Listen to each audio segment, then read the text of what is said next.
Bonjour, merci d'être venus si nombreux pour cette projection de A History of Violence, et non pas History of Violence.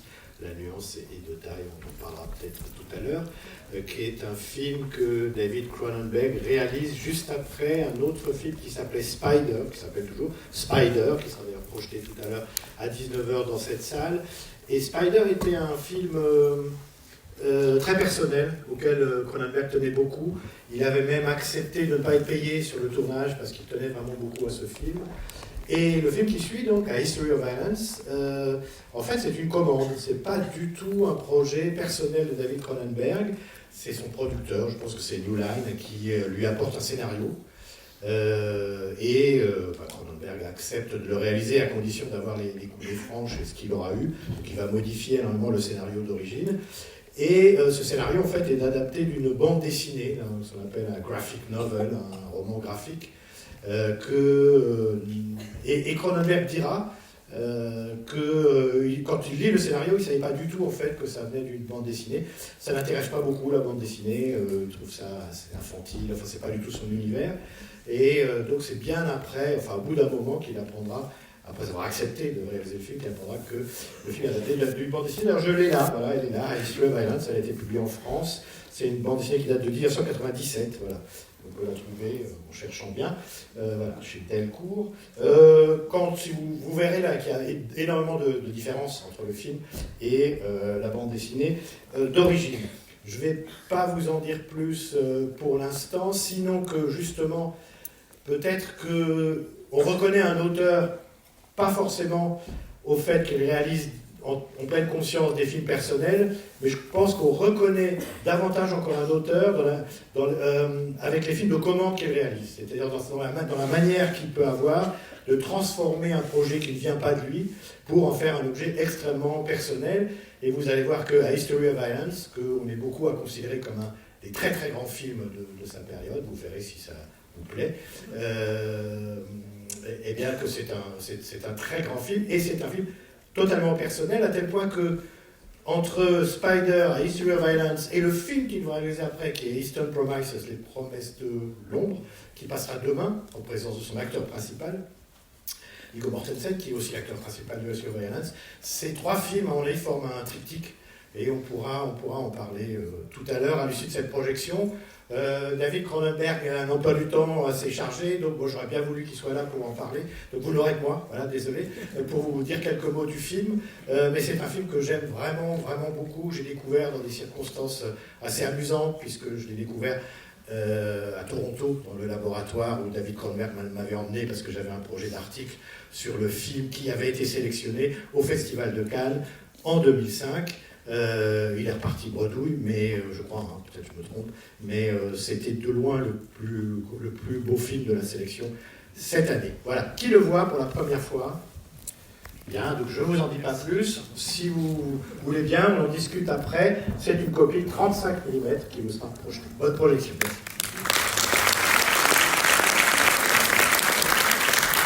On va discuter un peu du film, pas trop longtemps, mais c'est un film qui est tellement excitant. Je trouve qu'il y a tellement de niveaux de signification derrière une apparence qui a l'air comme ça simple, de films de genre. Moi, je ne crois pas du tout que c'est un film de genre, mais c'est un film extrêmement compliqué. Peut-être qu'on pourrait commencer par le début, le premier plan, et j'ai demandé à Thierry, notre projectionniste, voilà, de juste commencer la discussion avec ce plan, qui, comme vous vous souvenez, c'est le début d'un travelling, enfin d'un mouvement d'appareil qui va durer en fait 4 minutes. Hein. Il y a un tour de force dès l'entrée dans le film, avec ce plan sur le mur du motel, donc ce plan latéral, ce mouvement latéral le long du mur du motel, la porte qui s'ouvre, les deux personnages qui en sortent, et on ne sait pas très bien encore quel est leur statut, puis ils reviennent à l'intérieur, et quand le jeune revient à l'intérieur, on change, à ce moment-là il y a une coupe. Et là, on découvre ce qu'il y a derrière, en fait, le mur. Ce que j'ai trouvé formidable dans ce plan, enfin, c'est qu'il a une dimension non seulement programmatique, mais presque, il exprime peut-être même ce qu'est le film. C'est un plan qui fait penser à la peinture hyper-réaliste américaine. Et ça, c'est une référence qu'on va trouver beaucoup dans le film. D'abord, évidemment, les plans, mais aussi ce que ça raconte, parce que un des sujets de la peinture hyperréaliste américaine, c'est la vie quotidienne, c'est le monde contemporain, c'est la vie sans qualité, c'est les objets, c'est l'idée d'une vie en dehors de l'histoire. Et je trouve que ça fait penser à voilà, certaines toiles hyperréalistes américaines. Alors on voit, qu'est-ce qu'on voit? On voit un meuble, le soleil, l'idée que c'est un endroit où on est bien à l'écart de tout. Voilà. Et en même temps, c'est pas super séduisant non plus. Il y a ce mur de briques, il y a cette porte. Et alors, donc, ça fait penser à la peinture hyperréaliste américaine, mais ça fait aussi penser à la peinture abstraite. Si on en prend des bouts, par exemple, ce mur avec ces briques de couleur, on peut penser à Mondrian et ses figures comme ça.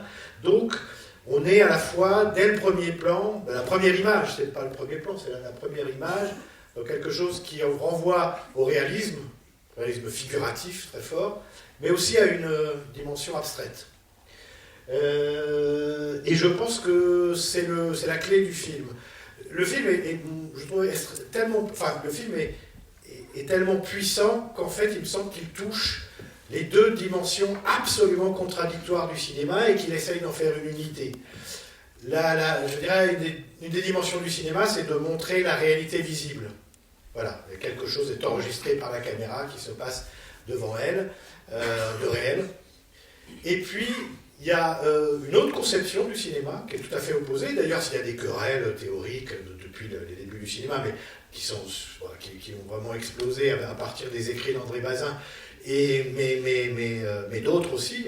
On peut remonter à l'histoire de à l'esthétique de Hegel. Il y a aussi cette idée que le cinéma, l'art, et le cinéma en particulier, est là pour rendre les idées visibles, et non pas pour enregistrer la réalité. Alors, évidemment, au cinéma, c'est compliqué. Avant le numérique, vous ne pouvez pas rendre les idées visibles sans filmer quelque chose de réel.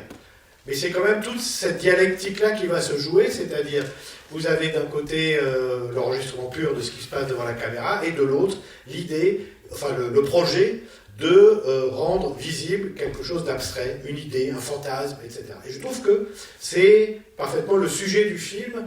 Le film est le film, c'est vraiment la tension entre la réalité et le fantasme. C'est vraiment le sujet du film, le point central du film, le projet absolu. On peut d'ailleurs partir du début du film, de la séquence, ce travelling, puis vous avez ce personnage qui rentre dans le motel, donc, et qui au départ, vous avez vu, s'amuse à commettre des petites transgressions. Il regarde s'il reste des pièces dans le téléphone, il prend un soda, des petites transgressions qu'on peut très bien nous faire tous, jusqu'à ce qu'un mouvement de caméra découvre les cadavres, le massacre, la petite fille qui sort, et le tueur donc qui la tue. Et au moment où le coup de feu se déclenche, vous avez un raccord comme ça très brutal sur une autre petite fille qui se réveille.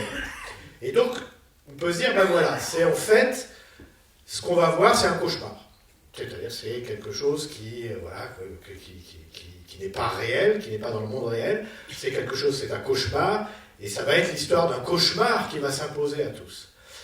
C'est un niveau de réalité, un niveau de signification en fait du film. Mais l'autre niveau, c'est que évidemment là c'est un peu programmatique, c'est que la petite fille est le monstre en fait. Dans les deux cas, on a la petite fille et le monstre. Le monstre, il est évident, c'est le tueur du début, mais après le raccord, le monstre c'est aussi le père.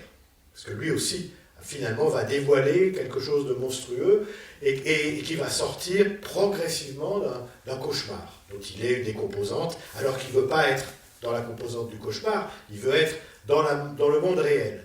Et là, ce que je trouve formidable, c'est que Cronenberg va rentrer dans une dimension de la culture américaine, états-unienne essentiellement, puisqu'on la connaît à travers le cinéma, mais aussi un peu la littérature. C'est l'Americana, c'est-à-dire la peinture d'une Amérique provinciale, sans histoire, où rien n'arrive jamais, et où la vie des gens est programmée. Vous avez énormément de dialogues qui rappellent tout ça à différents moments. Vous avez des séquences, vous avez la séquence du petit déjeuner avec les enfants, les céréales, on est vraiment dans la vie quotidienne, de la province américaine, et en fait, on est dans quelque chose de totalement ennuyeux. C'est-à-dire que là, on est dans l'ennui absolu, rien ne se passe, rien n'arrive. Et on est dans l'histoire d'un couple aussi. C'est l'histoire d'un couple, la dimension évidemment du couple, elle est cruciale, parce qu'ils s'ennuient tellement que pour faire l'amour, ils inventent des trucs, ils se déguisent, elle se déguise, elle va se déguiser en collégienne, en pom-pom girl, pour exciter son mari, etc. Et donc il y a tout d'un coup l'éruption du fantasme. Voilà, on va réaliser un fantasme pour faire l'amour, parce que sinon on s'ennuie, ils sont mariés depuis une quinzaine d'années, d'après ce qu'on comprend, et donc il y a l'ennui, l'usure conjugale, etc. Donc il y a le fantasme, l'irruption du fantasme et de la réalisation de celui-ci pour épicer la vie sexuelle du couple. Mais on pourrait se dire que tout le film, tout ce qui arrive après, c'est la réponse du mari à sa femme. C'est-à-dire que tu vas te déguiser, tu vas faire la pom-pom girl, la collégienne pour m'exciter. Moi, je vais encore plus t'exciter parce que je vais jouer le tueur de la mafia. C'est-à-dire qu'il y a, et ça c'est une dimension qui existe, enfin la dimension sexuelle, elle est présente dans tous les films de Cronenberg, mais on peut dire que c'est quelque chose qui travaille de façon souterraine le film. C'est-à-dire c'est la réponse d'un fantasme à un autre. Et ça, je trouve ça assez gonflé, et ça nous donne une lecture du film, et surtout une manière de comprendre très exactement ce qu'on va voir. C'est-à-dire que c'est un film, c'est presque un film expressionniste, hein, au sens où l'expressionnisme, c'est l'irruption du monde psychique dans le monde réel. Et là, d'une certaine façon, le monde psychique va y avoir des injections comme ça, de fantasmes, de monstruosités, de choses qui viennent d'un monde qui n'est pas le monde réel, mais qui va petit à petit le contaminer. Ces hommes en noir, par exemple, qui arrivent dans cette petite ville, ces hommes en noir, comment dire, ils sont un peu too much. C'est-à-dire que si on considérait que le film, si on prenait le film que comme un film noir ou un film de gangster, on pourrait se dire, mais c'est un peu exagéré, c'est un peu grossier. Ce Ed Harris avec son œil crevé, la manière dont William Hurt a de parler, etc. Ces personnages plus inquiétants que nature, mais parce que on peut se dire, ce ne sont pas des personnages réels, c'est le cauchemar, le fantasme, qui progressivement rentre dans le monde réel. Il y a une scène là-dessus qui est, je trouve, très très impressionnante, enfin très, très claire là-dessus, c'est la scène où la mère va avec sa petite fille dans le centre commercial pour acheter des chaussures. Là, on est d'abord dans un lieu, c'est ce que l'ethnologue Marc Auger appelait un non-lieu. Les centres commerciaux, il y en a partout dans le monde. C'est un lieu qui n'a plus aucune identité, qui correspond à la fois à la laideur de notre vie quotidienne, et on sait que Cronenberg est très attaché à l'urbanisme très laid, comme ça, des années 70, 80, 90, dès les débuts de son cinéma. Et donc, on est dans ce centre commercial, et puis il y a même ce plan avec cette vendeuse de chaussures, un peu corpulente, très très ordinaire. C'est d'ailleurs, il y a une peinture, il y a des peintures hyperréalistes comme ça, avec des personnages comme ça, d'américaines moyennes, ordinaires. Et donc, vous avez ce personnage-là, sans doute, peut-être pas joué d'ailleurs par une comédienne professionnelle, je ne sais pas en tout cas. Et puis vous avez la petite fille qui sort, la mère qui la suit, et vous avez tout d'un coup ce type en costume noir, assis sur ce banc. Et là, tout d'un coup, oui, là, quelque chose est rentré dans le monde réel qui n'est pas le monde réel.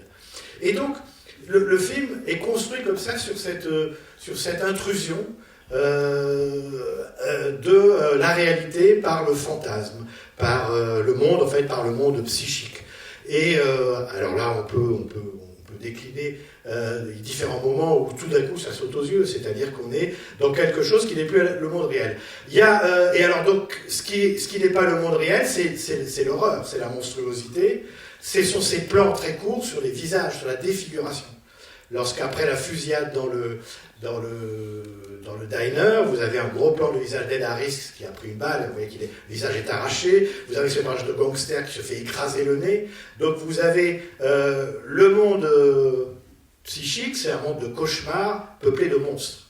Et donc vous voyez, on n'est pas dans un film de gangster, on n'est pas dans un film d'horreur, on n'est pas dans un film fantastique, en fait on est vraiment dans quelque chose de totalement original et de totalement personnel, je crois, dans l'histoire du cinéma.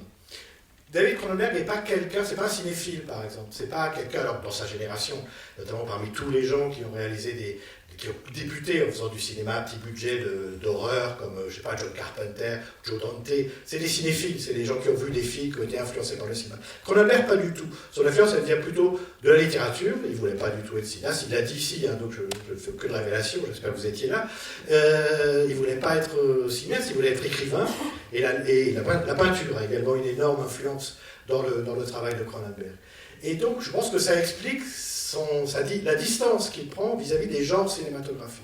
Il ne faut pas lire le film comme un film de genre, il ne faut pas lire non plus comme un pastiche, mais vraiment comme une œuvre extrêmement personnelle qui travaille la relation entre le monde réel et le monde psychique, entre l'enregistrement du visible et une manière de rendre les idées ou les émotions visibles, parce que c'est ça l'essence du cinéma. Donc c'est un peu ce qui m'est venu à l'idée quand j'ai découvert le film. Je pense que c'est un des grands films, c'est peut-être un de ses plus grands films. Ça a été un succès commercial. Je pense que la fin n'est pas pour rien, puisqu'on peut penser qu'il a retrouvé sa famille, c'est-à-dire que le spectateur est rassuré sur l'idée que la famille américaine va continuer. Maintenant, la fin est très ouverte, puisqu'on a un gros plan sur son visage et on ne sait pas si tout va pouvoir continuer comme avant, ce qui n'est pas du tout sûr, puisque c'est le mensonge, en fait, c'est une famille qui s'est construite sur le mensonge. Le film m'a fait penser à un film américain qu'on a passé il n'y a pas longtemps, parce que c'est un film réalisé par Richard Fleischer, qui s'appelle Les Inconnus dans la ville, je ne sais pas si vous voyez ce que c'est, qu'on avait montré ici, je crois que j'avais discuté avec Nicolas Pariser du film, et en fait c'était un peu le même principe, mais c'est un principe que Cronenberg va pousser très très loin. C'est la petite ville américaine où a priori rien ne se passe. Dans le film de Fleischer, en fait, il y a des squelettes dans des placards, mais disons que c'est la vie normale, sans qualité, quotidienne. Et puis il y a des gangsters qui rentrent dans la ville pour commettre un hold-up, des types alors avec des chapeaux, des costumes, etc. Et ils font tâche comme ça parmi la population de la petite ville. Et je pense que c'est ce principe-là poussé extrêmement loin qu'a tenté de faire Cronenberg. C'est-à-dire qu'il transforme cette histoire, qui a l'air d'une histoire simple, en quelque chose d'extrêmement abstrait, en fait. Et ça, cette manière-là de réaliser l'unité entre le figuratif et l'abstraction, entre la réalité et son apparence, je pense que c'est la marque des très grands cinéastes. Et donc voilà pourquoi je voulais vous dire 2 mots du film et peut-être en discuter avec vous. J'avais plein d'autres idées, mais elles vont me revenir en parlant avec vous. Peut-être qu'il y a des questions ou je ne sais pas quoi. Il y avait l'article du film. Ah, l'article du film, oui. Alors ça s'appelle High History of Violence, parce que High History, en fait, quand on dit History of Violence, ça ne veut pas dire une histoire de la violence, mais un passé de violence. C'est-à-dire que le personnage est rattrapé par son histoire, mais son passé, au sens de son passé. Ce qui est intéressant, c'est évidemment la dimension de la réalité chez Cronenberg, c'est le corps. Le corps et ses limites. On parle, vous avez vu La Mouche, et cette idée de l'homme augmenté. Là, évidemment, on a un homme augmenté. C'est une espèce de surhomme, Joey. Mais c'est un surhomme dont le corps fonctionne par pur réflexe. C'est-à-dire qu'il ne peut venir à bout de ses adversaires qu'en dépassant la conscience de ce qu'il fait. C'est quelqu'un qui va retrouver des réflexes qui n'étaient jamais partis, et son corps, il va être mu par ses réflexes plus que par sa conscience. Et donc c'est aussi un personnage, je dirais, qui va s'intégrer parmi les personnages de Cronenberg, qui sont des personnages où parfois sont soumis à la question du dépassement de leur propre corps. Qu'est-ce qu'on fait de son propre corps? Est-ce qu'on peut dépasser ce qu'il peut faire? Est-ce qu'il peut devenir une œuvre d'art? Est-ce que le corps peut devenir un texte? Ça, c'est le sujet du film d'après. Alors, donc, il passe demain, ne le ratez pas, Les Promesses de l'ombre. Mais c'est vraiment cette question-là, ou plutôt c'est un avatar, c'est un exemple. Le personnage de Viggo Mortensen dans le film, c'est un exemple de cette quête qu'a toujours eu Cronenberg quant à la description d'une figure humaine qui dépasserait l'humanité.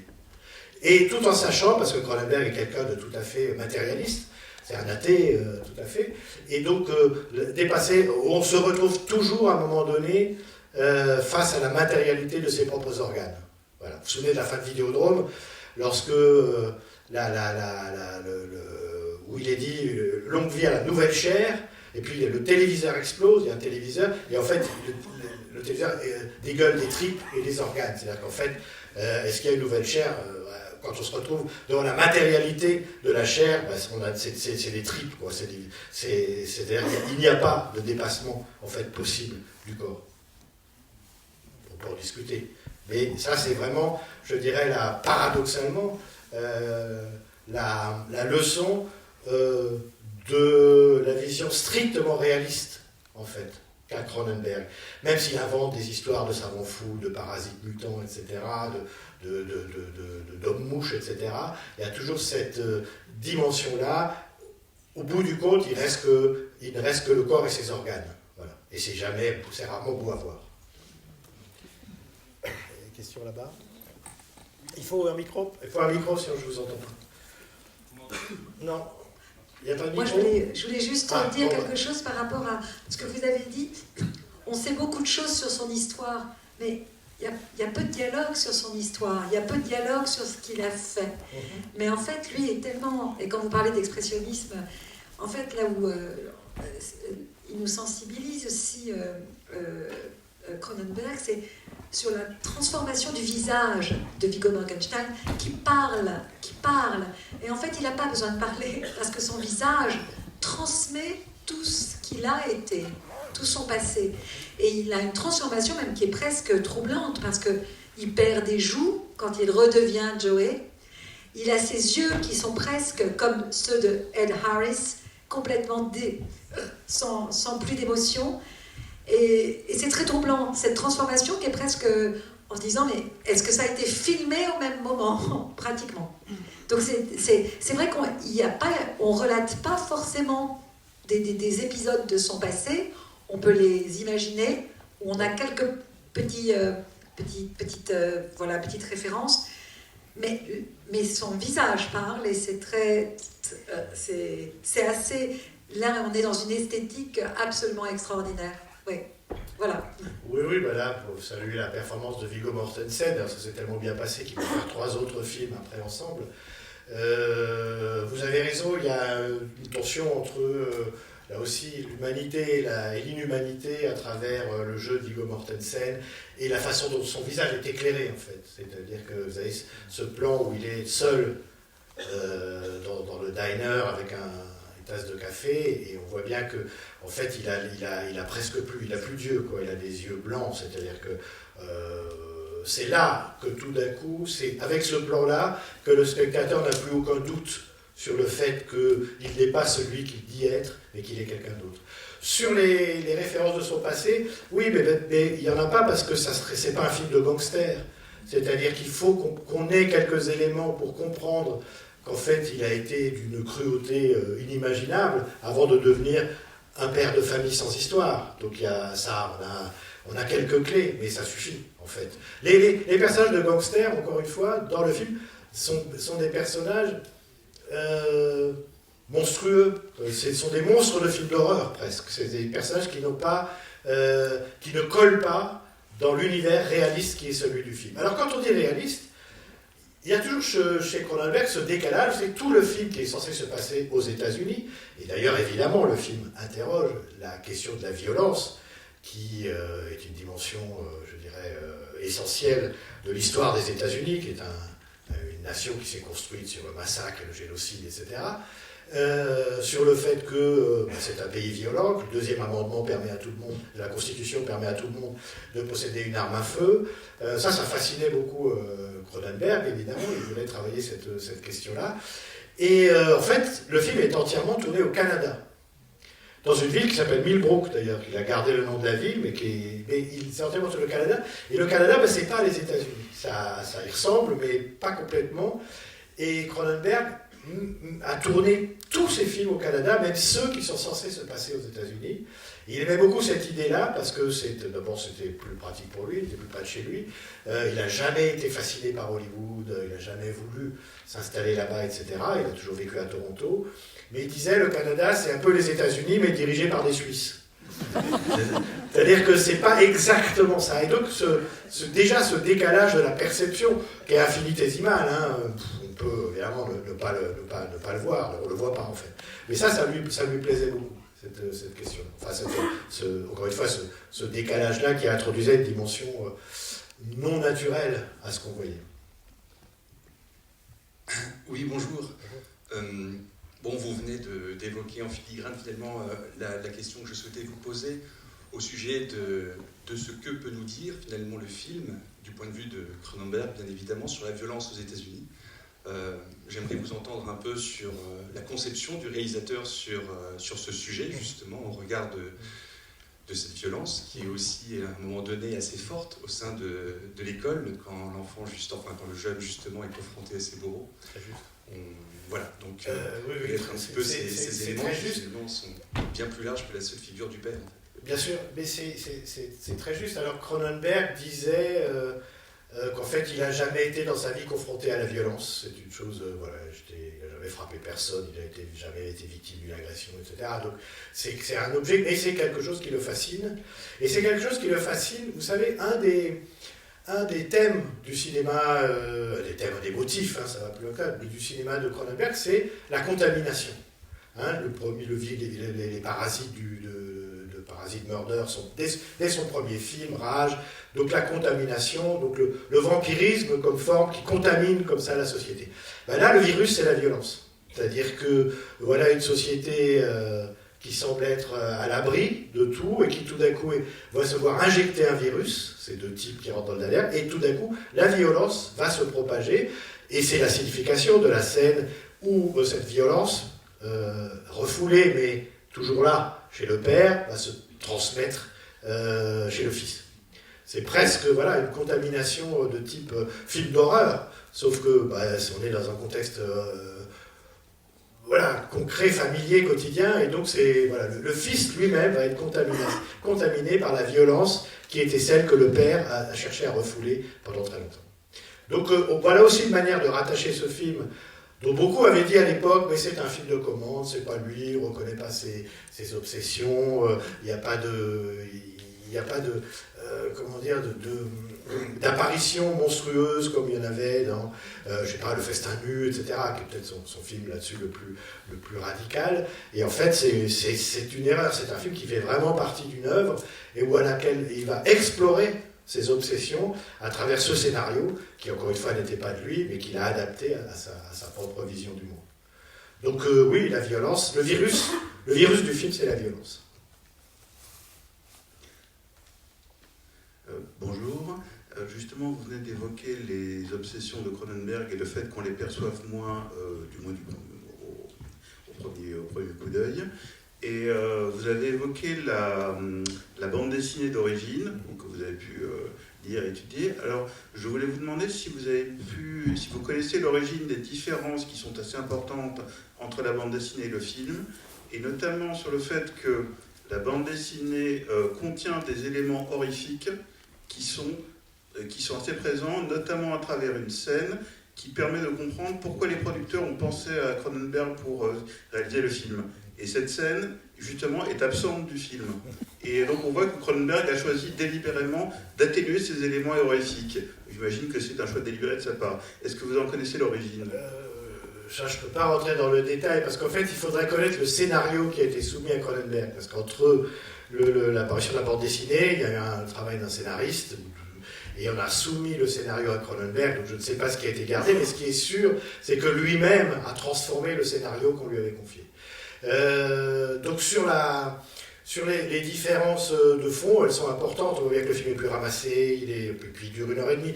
En fait, la bande dessinée, il y a énormément de péripéties. En fait, c'est un peu le début de la bande dessinée qu'on voit là. Mais je ne peux pas vous donner vraiment le détail des différences entre la bande dessinée et le film, dans la mesure où, en fait, Cronenberg n'est pas parti de la bande dessinée, il est parti d'un scénario. Et il a avoué qu'il ne savait même pas que ça venait d'une bande dessinée. Enfin, à un moment donné, il a dû l'apprendre, mais c'est vraiment... Donc voilà, ce qui était dans la bande dessinée... Comment ? Vous ne savez même pas s'il l'a lu. Ah, il n'a pas lu. Ah non, il n'a pas lu. Il l'a dit. C'est à l'époque que je suis allé l'interviewer, donc moi et il m'a dit oui, non, c'est un scénario, j'ai même pas lu la bande dessinée, etc. Donc c'était pas... Alors peut-être que depuis, je l'ai rencontré au moment de la sortie du film, donc il y a 20 ans, peut-être que depuis il l'a lu, mais à l'époque, au moment de faire le film, il ne l'avait pas lu, il partait d'un scénario, d'une commande par New Line, sans doute qu'il avait envie de faire un film de commande, il avait besoin d'argent, il avait sans doute besoin d'argent puisqu'il ne s'était pas fait payer sur le film précédent, donc il y avait aussi toutes ces questions-là qui pouvaient rentrer en ligne de compte, mais voilà, un auteur c'est ça, c'est quelqu'un à qui vous confiez une commande et qui en fait quelque chose de très personnel, enfin il me semble. Donc voilà. Sur la différence qu'il y avait, c'était, une différence un peu cruelle, c'est que les gangsters étaient des gangsters italo-américains. C'était des mafieux d'origine italienne dans la bande dessinée. Et comme il a eu Viggo Mortensen comme acteur principal, il y avait d'autres acteurs qui étaient prévus, dont Harrison Ford. Ça aurait pu être Harrison Ford, mais c'est pas lui. Donc ça a été Viggo Mortensen. Et il pensait que Viggo Mortensen ne pouvait pas jouer un italo-américain. Alors plus tard, Mortensen prouvera le contraire, parce que dans le film Green Book, il joue le rôle d'un italo-américain, et donc il fallait le transformer en gangster irlandais. Voilà. Et William Hurt, qui joue le frère, qui apparaît dans les 10 dernières minutes, a été, je crois, nominé aux Oscars, juste pour... voilà. Mais il fallait jouer les gangsters irlandais, voilà, et pas italiens.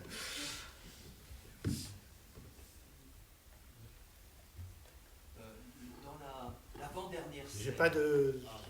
Je vous entends pas.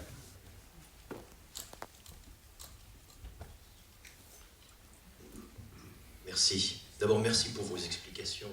Alors, dans l'avant-dernière scène, dans le salon du grand frère, j'avoue que quand j'ai vu le film il y a une vingtaine d'années, j'ai pas le souvenir d'avoir un peu souri.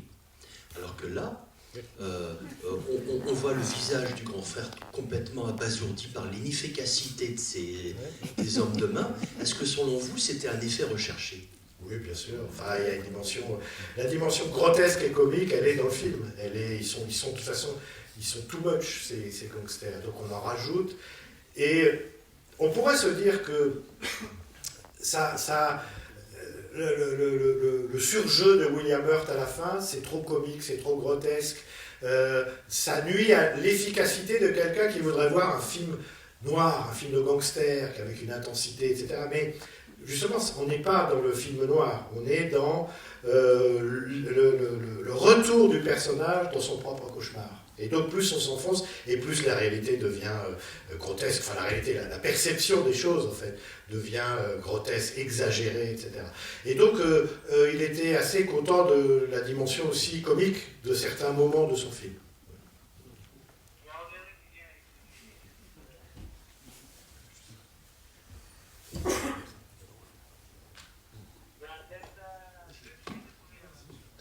Quelqu'un, oui. Vous avez souligné le fait que certaines scènes se répondent l'une à l'autre, en particulier la scène dans l'escalier qui répond. Et je me demande si on ne peut pas généraliser ce système de réponse, en particulier à la fin, qui renvoie totalement au tout début du film, lorsque le père vient rassurer la fille qui fait un cauchemar. Et là, c'est un peu quelque chose comme la fille qui, en mettant l'assiette et les couverts, vient rassurer son père, et de la même façon qu'au début, le frère arrive et vient consoler à son tour la sœur, lui, à la fin, il vient poser le plat pour que le père se serve. Et dans les deux cas, la mère est en retard, aussi bien au début qu'à la fin. Alors, mais vous avez absolument raison, il y a deux scènes par exemple de repas, il y a le petit déjeuner au début, et puis il y a le repas final, sauf que on n'est pas sûr du statut de la dernière scène, on ne sait pas, là il y a un gros plan sur le visage de Viggo Mortensen, c'est un peu ouvert, on ne sait pas si la boucle va se boucler, la famille va continuer comme elle était, ça on n'en sait rien, et puis finalement c'est pas ça qui est important, il vaut mieux, d'ailleurs c'est très fort de la part de Cronenberg et de son scénario, de nous laisser dans le doute, mais de se dire que si un spectateur avait envie que ça se finisse bien, ben, il y trouverait son compte. Vous voyez ? Donc ça, c'est vraiment l'idée de cette scène-là. Il y a deux scènes de violence entre le fils et ses harceleurs au lycée. Et vous avez la scène de sexe. Et je ne sais pas si vous avez... Donc dans l'escalier, elle va, elle aussi, coucher avec son fantasme. Voilà, elle a un fantasme donc, de violence, d'être brutalisée par un bad boy, hein, c'est un tueur de la mafia, etc. Puis si vous vous souvenez, elle monte dans la chambre, il y a un plan où il la suit, elle est nue et elle a des bleus sur le dos, elle a des marques Alors il semblerait que c'était des vraies marques, c'est-à-dire que l'actrice a vraiment eu des bleus après cette scène. Mais là, tout d'un coup, les bleus, c'est très important parce que là, tout d'un coup, voilà, c'est la réalité. C'est le monde réel. Quand on fait ça dans l'escalier, on a des bleus. C'est-à-dire qu'il n'y a jamais... Le fantasme n'est rien s'il est seul. Là, c'est vraiment une dialectique entre fantasme et réalité. Et on est tout le temps baladé entre les deux. Et donc, cette scène de sexe qui réalise un fantasme, elle se rappelle à la réalité avec les bleus dans le dos du personnage féminin, de l'épouse.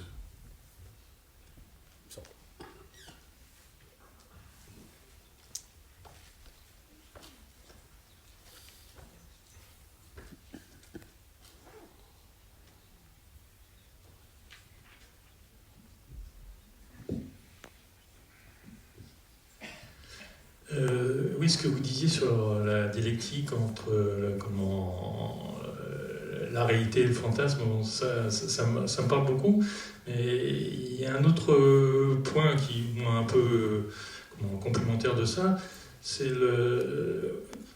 au début, quand on voit la petite ville calme, la famille heureuse, etc. Ils se connaissent tous, ils se saluent par leur prénom. Dès cette représentation, il y a un peu une séparation idéale entre le bien et le mal. On distingue bien les choses. Et en fait, j'ai l'impression que Cronenberg, il nous dit, il nous redit qu'il est athée, que en fait, le fantasme, c'est de séparer le bien et le mal. En fait, il n'y a pas de séparation, que d'une certaine façon, tous les personnages sont des violents en puissance ou des gens calmes en puissance. C'est la séparation entre le bien et le mal qui est un fantasme, en fait. D'une certaine façon. Oui, ça c'est sûr, oui, ça, je suis d'accord avec vous là-dessus.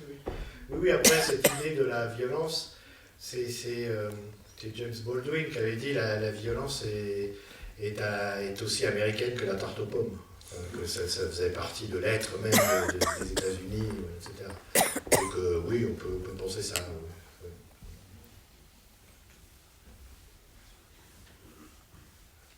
Bonsoir, je voudrais revenir sur le premier plan d'ouverture. Là, on voit cette chaise qui est libre, une place vacante, où est passée la personne. Et quand les deux meurtriers sortent de leur chambre d'hôtel, l'un remet l'autre chaise dans sa juste position. En fait, cette violence va remettre à sa place la personne qui était vacante, qu'on ne trouvait pas dans cette chaise à droite. Et ensuite, la première tuerie à la caisse du motel, on ne la voit pas, elle est cachée, comme le passé de ce personnage. Oui. Non, mais j'avais remarqué, vous avez bien fait de remarquer ce geste un peu bizarre du tueur qui replace la chaise telle qu'elle doit être, ce qui est un geste, je dirais, qui à la fois nous rassure et donc va augmenter l'horreur qu'on va ressentir lorsqu'on va découvrir la véritable nature du personnage. Il y a aussi cette idée que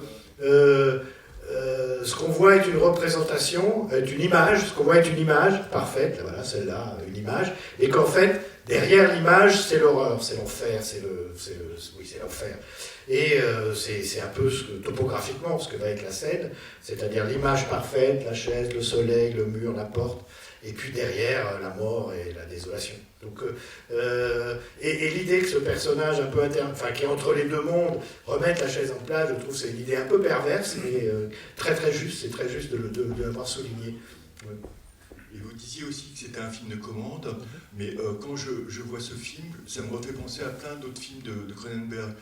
Dead Zone, c'est ce héros qui voit le futur alors que l'autre il est complètement plongé dans le passé en fait.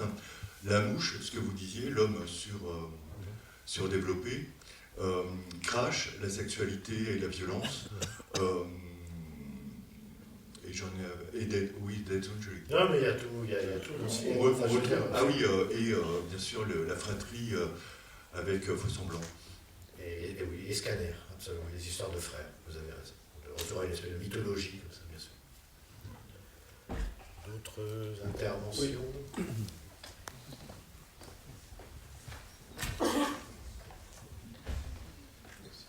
Il y a aussi cette idée qu'on n'échappe pas à son passé.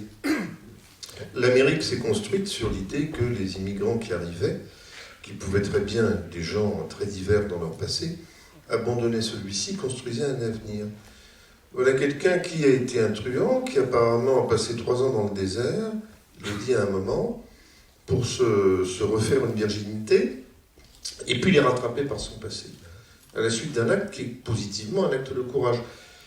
Et il ne sort pas de là. Alors sur l'acte de courage, j'en sais rien, c'est peut-être un acte purement réflexe.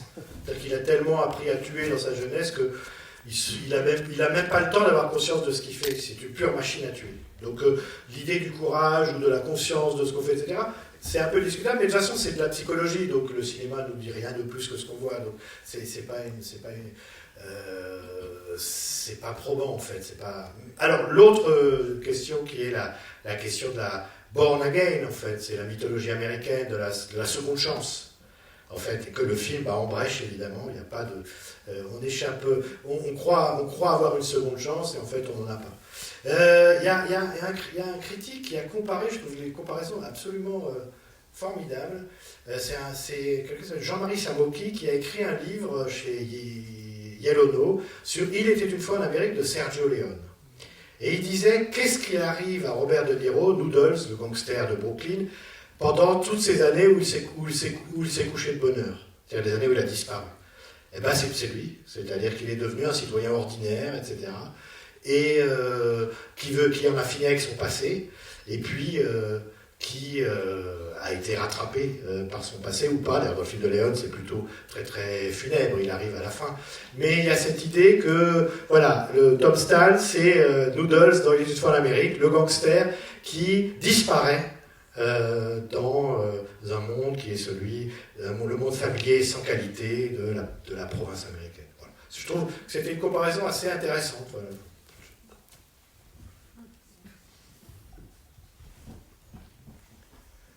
Pas d'autres réactions? Il y en a eu là-bas.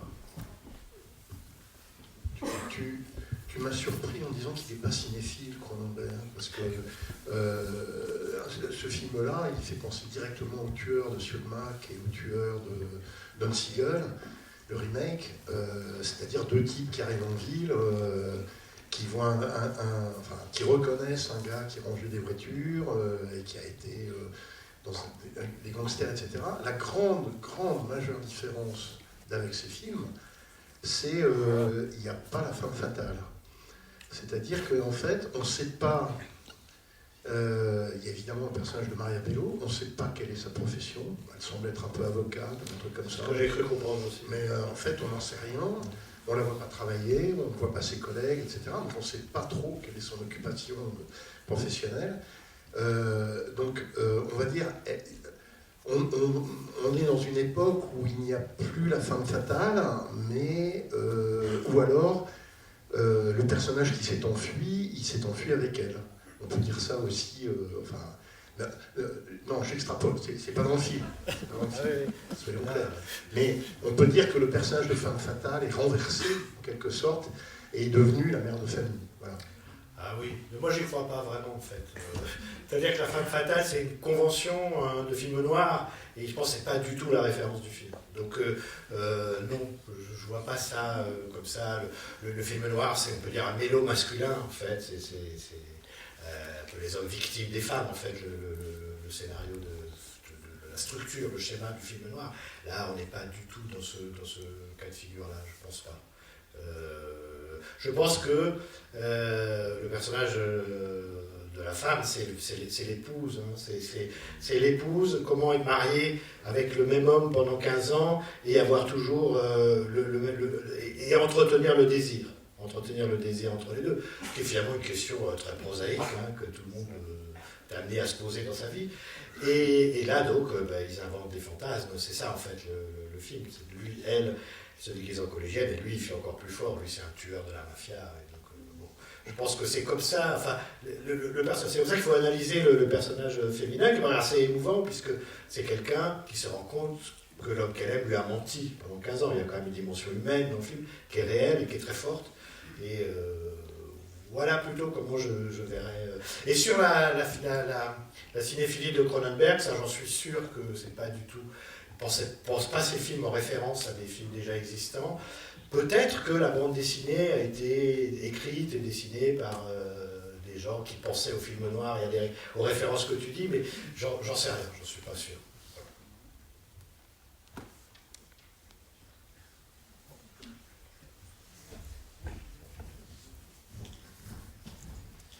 Oui, bonsoir.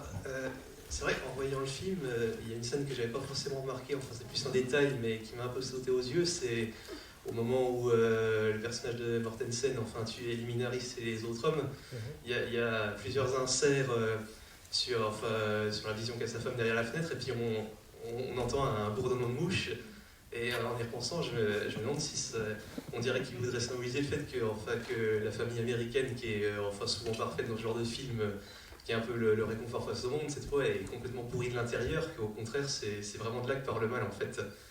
Donc peut-être que c'est moi qui extrapole un peu, mais ça m'a vraiment sauté aux yeux cette fois. En fait, le mal, il vient, c'est pas dans la famille américaine, le mal, c'est pas la violence, c'est l'ennui.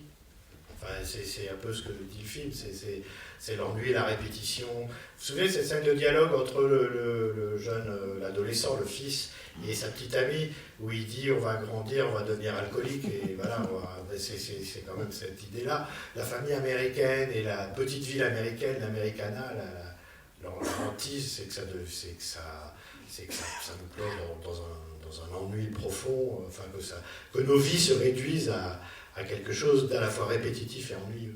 Et donc le film, évidemment, imagine une histoire qui vient interrompre ce processus, qui est d'ailleurs un processus qui est celui de la fiction, et notamment de la fiction hollywoodienne. À un moment donné, un ordre est déréglé par quelque chose, et puis après, à la fin du film, on retourne à l'ordre du début, disons dans un scénario hollywoodien classique. Là, c'est une analyse de ça, je trouve. C'est vraiment une analyse sur, vous allez voir un film où tout a l'air en ordre, cet ordre va être déréglé, et de façon très très brutale, et puis à la fin peut-être qu'on reviendra à l'ordre d'origine, mais là le film ne donne pas de réponse directe. Voilà. Ouais, je voulais évoquer le fait que je trouve qu'il y a un paradoxe dans le film. Alors, vous l'avez dit, évidemment, c'est sur la violence, et le titre, c'est le visage de la violence. Et en fait, les scènes de violence sont filmées de façon extrêmement rapide, extrêmement courte, en fait. Ce sont des scènes très rapides. La première, il n'y en a même pas, parce qu'on ne voit pas. Dans le motel, dans le bar, finalement, ça dure probablement 2 secondes, et ainsi de suite. Et même la dernière, finalement, il y a cette espèce d'humour qui fait qu'on se décale par rapport à la violence. Et donc, il y a ce paradoxe, en fait. On imagine et revoir un film sur la violence, en fait, on dirait que ce sont des scènes qui n'intéressent presque pas, en fait. Vous avez raison, ça m'avait frappé dès la première vision, parce qu'on ne filme plus beaucoup la violence dans le cinéma hollywoodien comme ça. C'est une violence extrêmement sèche. C'est-à-dire qu'on est dans une vision, même si on sait qu'on se construit devant nous un monde de fantasmes, on est dans une vision très réaliste de la violence. Voilà, il faut que c'est rapide, on n'a même parfois pas le temps de voir ce qui s'est passé, etc. Il n'y a aucune emphase dans le cinéma hollywoodien depuis des années. Beaucoup de scènes de violence sont traitées avec emphase, avec de la musique, avec des ralentis, etc. Là, on n'est pas du tout dans ce registre-là. Il y a la sécheresse. La violence, c'est quelque chose de sec, et qui, d'une certaine façon, fait passer l'irréalisme du tout. C'est-à-dire que pour qu'on comprenne bien, pour que plutôt on ne découvre pas qu'on est dans un monde irréel, il faut que ce qui s'y passe ait l'air d'être réel. Donc la violence ne doit pas du tout être soulignée, rendue emphatique, etc. Donc ça, vous avez parfaitement raison. C'est presque, on est dans un film de Hawks, quoi. C'est un chant contre chant, voilà, un coup et un corps qui tombe. Et c'est vraiment assez remarquable aussi dans un film américain, à une époque où le cinéma américain ne dédaigne pas une certaine, encore une fois, emphase contre la violence. Vous avez raison.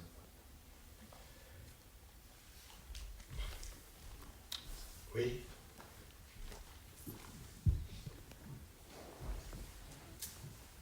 Oui, en fait, Cronenberg a dit ici même qu'il avait vu je crois des dizaines de milliers de films quand il a présenté son film Les Linceuls.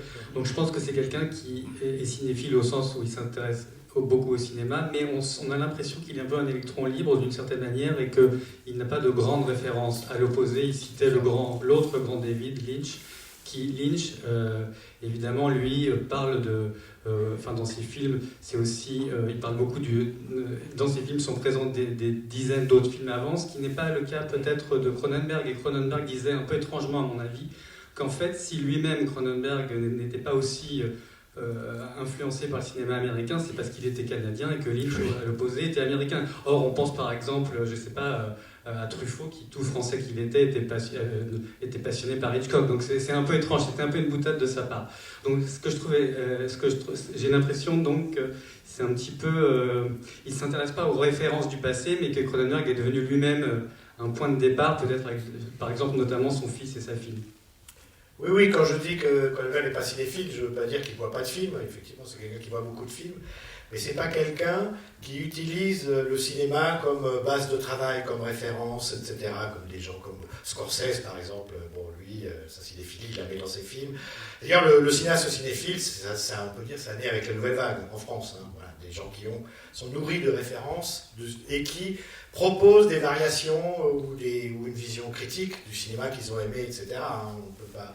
C'est qu'un bout de souffle était dédié à la Monogramme, donc une compagnie de série B américaine. Enfin, il y a comme ça ces références. Le cinéma est l'image et ce sur quoi a travaillé plusieurs générations de cinéastes à partir des années 60, mais pas Cronenberg. C'est-à-dire que lui, il va trouver ses influences ailleurs qu'au cinéma, même si, comme il l'a dit d'ailleurs ici, il a vu des films, donc il a pu avoir été inconsciemment influencé par une image, un plan, une séquence qu'il a vue dans un film, mais il n'y a pas cette volonté de prolonger l'histoire du cinéma ou de la critiquer ou d'en livrer une variation nouvelle. Il n'y a pas du tout ce projet-là chez lui. Et c'est très, moi je trouve, voilà, Cronenberg, d'une certaine façon, on le découvre avec toute une génération de cinéastes états-uniens, mais enfin nord-américains, disons, à travers les formes du cinéma d'horreur, à petit budget. Hein, son premier film date de 75, 76. C'est le moment où on découvre les films de John Carpenter, Joe Dante, enfin toute cette Toby Hooper, Massacre à la tronçonneuse, toute cette génération-là. Et on sait que le cinéma d'horreur à petit budget, le cinéma d'horreur qui longtemps a été considéré comme, on va dire, une expression un peu infantile du cinéma, qui n'était pas digne de considération véritable. On sait qu'aujourd'hui, cette génération-là a travaillé à créer un laboratoire de forme. Et que ce cinéma-là, ces cinéastes-là, sont devenus des grands cinéastes parce qu'ils ont inventé de nouvelles formes en partant des conventions, des mythes, du cinéma d'horreur, des reculs de la censure aussi, du fait qu'on pouvait montrer notamment la violence de façon plus réaliste. Si on pouvait comparer par exemple David Cronenberg à John Carpenter, on pourrait se dire John Carpenter est un cinéaste qui a servi le genre. C'est un cinéaste qui a travaillé des mythologies, voilà, la contamination, la science-fiction, etc., et pour en produire des variations extrêmement virtuoses. David Cronenberg, je dirais, il n'a pas servi le cinéma de genre, il s'est servi du cinéma de genre. C'est-à-dire qu'il a volé à toutes ces conventions de série B, etc., ce qui correspondait à sa vision en fait, du monde, ses obsessions d'artiste, la volonté de parler, encore une fois, de l'humanité, la surhumanité, la transhumanité, la défiguration, la contamination, voilà. Et donc, et on voit bien que la carrière de David Cronenberg, que certains lui ont reproché, c'est qu'à un moment donné, il sort de la production horrifique à petit budget pour réaliser des films qui sont invités au Festival de Cannes, en compétition, etc.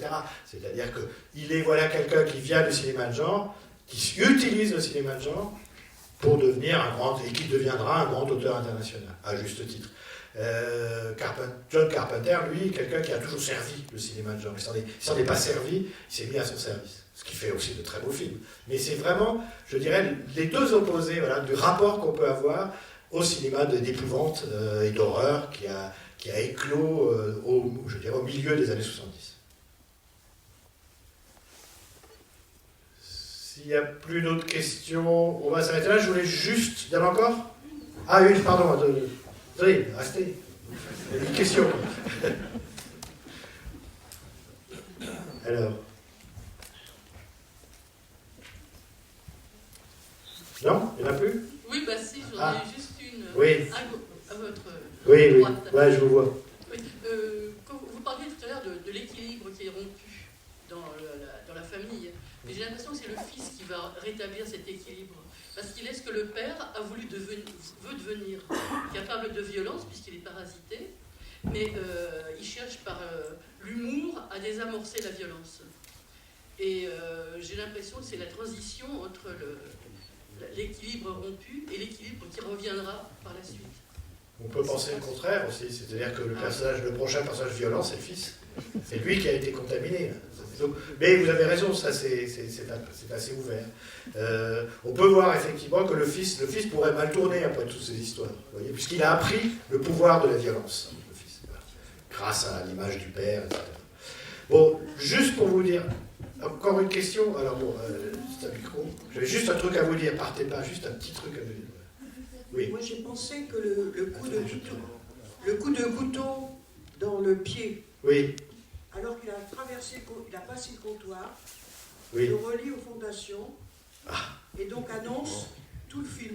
Pas mal. Pas mal, oui, oui. J'achète. Vous avez raison. Il est cloué dans sa communauté. Voilà.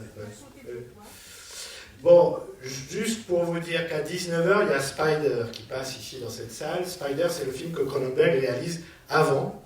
Et quand vous verrez les deux films l'un dans la suite de l'autre, alors il fallait voir Spider avant, mais c'est pas grave, vous allez voir. Spider, c'est exactement le contraire. Pendant 1h30, vous êtes dans la tête d'un fou.